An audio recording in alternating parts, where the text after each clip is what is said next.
Assalomu alaykum. Bugun oshxonamizda qozon kabob.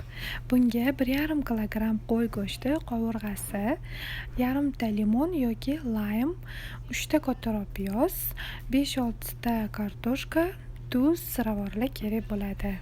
Birinchi ishimiz yuvilgan go'shtni tog'orachaga solib, yarimta limon yoki laym suvini chiqazib, yaxshilab aralashtiramiz.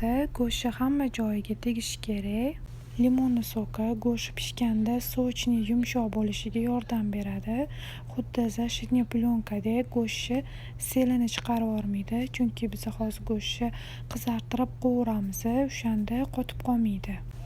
Hamma o'zini vkusiga qarab tuz sepiladi. Tuz sepgandan keyin yaxshilab aralashtiramiz. Sepgan tuzimizni go'shtda ko'rinmaguncha go'sht o'ziga tuzni yaxshi singdirib olgandan keyin maydalangan ziravorlarni sepamiz. Men maydalangan kashniy urug'i, zira, ozgina murch qo'shib aralashtirdim. Endi ustini yopib qo'yamiz. Xonada turadi, xolodilnikka qo'ymaymiz. Marinovka bo'lguncha qozonda yog' qizdirib, to'g'ragan kartoshkalarimizni ozgina-ozginadan solamiz. Ustiga ozgina tuz sepib yuboramiz. Hamma tomoni chiroyli qizarguncha qovuramiz.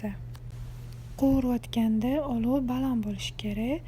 Hamma kartoshkalarni shunaqa qilib qovurib olganimizdan keyin yog'ni kamaytiramiz. Keyin olib qo'ygan, marinovka qilib qo'ygan go'shtimizni olib, qozonni tagiga taxlab chiqamiz. Mana kartoshka qovurgan yog'ni kamaytirdim. Ozgina shuncha yetadi. Qozonni tagini o'zida yetadi. Hamma go'shtni bir-biriga yaqin qilib taxlab chiqamiz. Olovni o'rtadan sal balandroq qilamiz. Jayam baland bo'lib ketsa ham bo'lmaydi, go'sht qotib qoladi. Men boya go'sht xolodilnikda emas, xonada turadi dedim. Bu faqat kartoshkamizni qizartirib olgunimizcha. Agar undan ko'p qolishiga to'g'ri kelsa, xolodilnikka qo'yish kerak.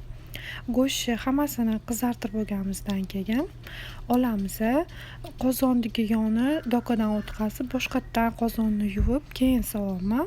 Chunki go'shtni qovurayotganimizda unga sepilgan kashniy urug', ziralar ortiqchasi qozonni tagiga tushib qoladi. Go'sht qizarilguncha ular kuyishni boshlaydi. Ovqatga qanaqadir taxirroq maza berishi mumkin. Toza qozonga go'sht solamiz. Tagida ozgina yog' bo'lsa yetadi. Chunki go'sht ham, kartoshka ham yog'da qovurildi, o'ziga kerakli yog'ni olgan. Ortiqcha yog' kerak emas. Go'sht ustidan piyozni tashlaymiz. Piyoz ko'proq bo'lgani yaxshi, mazaliroq, sochli bo'lib chiqadi.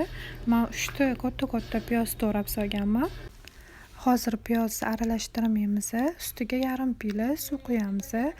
Suv ko'payib ketmasligi kerak, kamroq bo'lsin. Olovni o'rtadan sal pastroq qilamiz. Ustini yopamiz. 20 minut pastroq olovda dimlaymiz. 20 minut o'tdi. Endi qozonni ochib, yaxshilab aralashtiramiz. Hali ovqatimiz tayyor bo'lmadi. Hozir piyoz bu yerda ancha yumshab pishib qoldi, suvlari chiqib. Endi aralashtirsak, go'sht yana ham mazali, sochli bo'lib pishadi. Boshqa suv qo'shilmaydi, boya o'sha qo'shilgani yetadi. Endi ustiga qizartirilgan kartoshkamizni solamiz. Tuz ham solinmaydi, chunki kartoshka qovurilganda ham tuz qo'shildi, go'shtga ham tuz solingan, tuz kerak emas. Endi faqat ustini yopib, pastroq olovda 30 minut dimlanadi. Ovqatimiz tayyor bo'lguncha bitta oddiy salat retseptini ko'rsataman. Bunga ismaloq bargchalari butun solinadi, to'g'ralmaydi. Bodring, pomidor yiriroq qilib to'g'raladi. Men cheri solganim uchun 2 ga bo'lib chiqdim. Suxarik qo'shiladi. Keyin dressing avokado ranch qo'shdim. Hamma xohlagan, o'zini yoqtirgan dressing qo'shsa bo'ladi, sous qo'shsa bo'ladi. Hammasini yaxshilab aralashtiriladi. Oson, tez tayyor bo'ladigan salatlardan bittasi. Idishlarga solingandan keyin ustiga qirg'ichdan chiqarilgan sir sepiladi. Mana qozon kabobimiz ham tayyor bo'ldi. Endi yaxshilab aralashtirib, chiroyli qilib idishga suzamiz. Yoqimli ishtaha. Har doimgidek videoni tagida retseptini yozib qoldiraman. Savol taklifinglar bo'lsa kommentariyaga yozinglar. Keyingi videolargacha salomat bo'linglar.